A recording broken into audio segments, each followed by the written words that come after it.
اللہ کے محبوب تشریف فرما تھے، مسجد نبوی کے کونے میں ایک عربی دیہاتی آ گیا اور پیشاب کرنے لگا۔ صحابہ مارنے کے لیے دوڑے اس کو کہ اس کو جھڑکیں۔ آقا کریم نے ان کو بلا لیا، کہا اب بیٹھ گیا تو اس کو کر لینے دو۔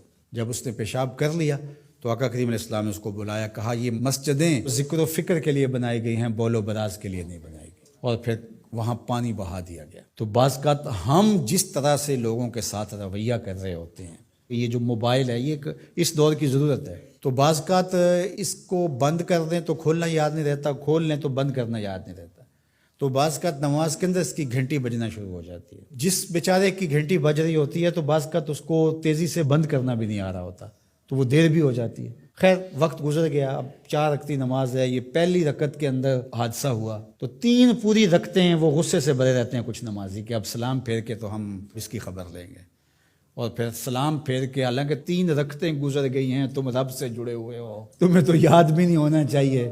ترغیب کی آیتیں بھی آئیں، ترغیب کی آیتیں بھی آئیں، جنت کا تذکرہ بھی آیا، جہنم سے بھی ڈرایا گیا، تلاوت بھی ہوئی، تم سجدے میں بھی گرے اس کے حضور، تم رکوع میں بھی گرے، لیکن یہ نہیں بھولے کہ گھنٹی اس طرف سے بجی تھی۔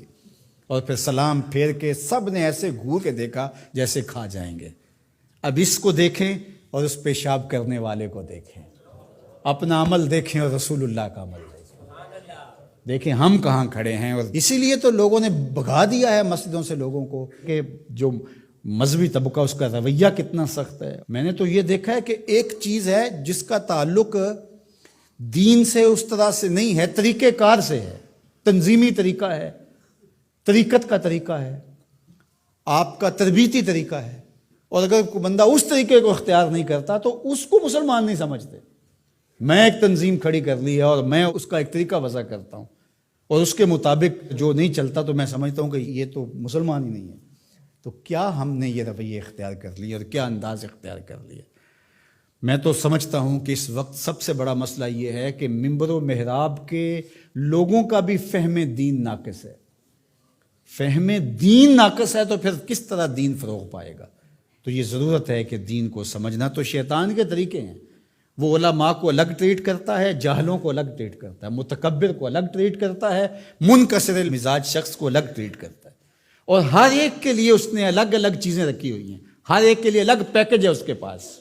سخی کے لیے الگ ہے، سخت شخص کے لیے الگ ہے، متکبر کے لیے الگ ہے، مولوی صاحب کے لیے الگ ہے، پیر صاحب کے لیے الگ ہے، کارکن کے لیے الگ ہے، لیڈر کے لیے الگ ہے، حاکموں کے لیے الگ ہے، نمازیوں کے لیے الگ ہے، ہر ایک کے لیے الگ اس کے پاس پیکج ہے، اور اس کے ذریعے سے وہ سب کو لوٹ رہا ہے۔ یہ شیطان کے مکر ہیں، فریب ہیں۔ یا ایھا الناس کلوا مما فی الارض حلالا طیبا ولا تتبعوا خطوات الشیطان، اور شیطان کے قدموں کی پیروی نہ کرو۔ یہاں یہ خطوہ کی جمع ہے، قدم کی پیروی نہیں، قدموں کی پیروی نہ کرو۔ معلوم ہوا کہ شیطان کے پاس ایک چال نہیں ہے، اس کے پاس بڑی چالیں ہیں، وہ بڑے بڑے طریقے سے لوٹتا ہے، بڑے بڑے مکر سے لوٹتا ہے۔ آپ تاریخ پڑھیں، مرتبہ ولایت کے پہنچے ہوئے لوگوں کو اس نے برباد کیا۔ بلعم بن بورا کون تھا؟ مستجاب الدعوات ولی تھا نا، لیکن کہاں لڑک کے چلا گیا۔ اس لیے ہمیشہ اپنا محاسبہ کرتے رہنا چاہیے۔ شیطان ادھر سے بھی حملہ آور ہو سکتا ہے، ادھر سے بھی ہو سکتا ہے، آگے سے بھی ہو سکتا ہے، اور اس نے اللہ کے حضور قسم کھائی تھی وَبِعِزَّتِكَ لَأُغْوِيَنَّهُمْ أَجْمَعِينَ، تیرے سامنے یہ بات قسم کر کے کہہ رہا ہوں کہ میں تیرے بندوں کو تیرے تک نہیں آنے دوں گا۔ ان کے دائیں سے آؤں گا، ان کے بائیں سے آؤں گا، آگے سے آؤں گا، پیچھے سے آؤں گا، چاروں طرف سے حملہ۔ کدھر بھاگیں گے؟ اللہ اکبر۔ ظالم 2 راستے بھول گیا، اوپر والا اور نیچے والا۔ جب بندہ دعا کے لیے ہاتھ اٹھاتا ہے یا سر سجدے میں رکھ دیتا ہے، شیطان کچھ بھی نہیں کر پاتا۔ تو یہ دائیں سے بھی آ رہا ہے، بائیں سے بھی آ رہا ہے، آگے سے بھی آ رہا ہے، پیچھے سے بھی آ رہا ہے، اور اس نے خود اللہ کے سامنے قسم کی ہے، مجھے تیری عزت کی قسم، ان بندوں کو تیرے تک نہیں آنے دوں گا، چاروں طرفیں گھیر لوں گا۔ تو یہ چومکھی لڑائی ہے شیطان کے ساتھ، کبھی یہ کسی طرح سے آ جاتا ہے، کبھی کسی طرح سے آ جاتا ہے، کبھی کسی طرح سے آ جاتا ہے۔ تو اس کے بڑے مکر و فریب اور بڑے طریقے ہیں۔ اللہ تعالیٰ اس کے مکر و فریب سے ہمیں محفوظ فرمائے۔